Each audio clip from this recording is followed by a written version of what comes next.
প্রিয় নোয়াখালীবাসী, সাংবাদিক বন্ধুগণ, আমার প্রিয় ছাত্রছাত্রীবৃন্দ, সংগ্রামী সহযোদ্ধা এবং নোয়াখালীবাসী, আপনারা জানেন আমরা এই নোয়াখালী বিভাগ আন্দোলনের কথা শুনলেই অনেকটা পাগলামি মনে হয়। আমাদের অত্যন্ত প্রিয় সাংবাদিক রাসেল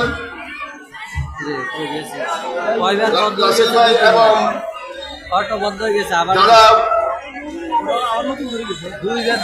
দীর্ঘদিন থেকে নোয়াখালী বিভাগ নিয়ে আন্দোলন করে আসছেন,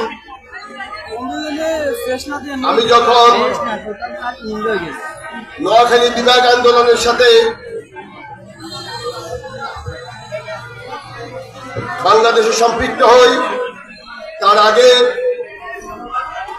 এই নোয়াখালী নিয়ে আমার ফ্যাসিনেশনের অভাব ছিল না।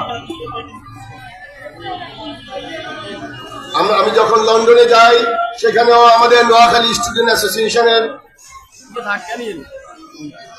শুরু করি, সেটারও আমি ফাউন্ডার সভাপতি ছিলাম। তারপর যখন নোয়াখালী বিভাগের দীর্ঘদিন থেকে এই আন্দোলনের পরে কোনো মুখ দেখছিলাম, তখন আমরা একটা চূড়ান্ত আন্দোলনের ডাক দিই। আপনারা জানেন এই আন্দোলনটা শুধু নোয়াখালীর আন্দোলন নয়, এই আন্দোলনটা সারা বাংলাদেশের মানুষের জন্য আমাদের একটা আন্দোলন। আমরা বাংলাদেশের অর্থনীতির জন্য একটা আন্দোলন, বাংলাদেশের জিডিপি বৃদ্ধি করার জন্য একটা আন্দোলন করছি।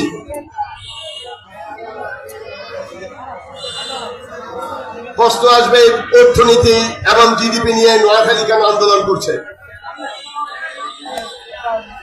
আপনারা জানেন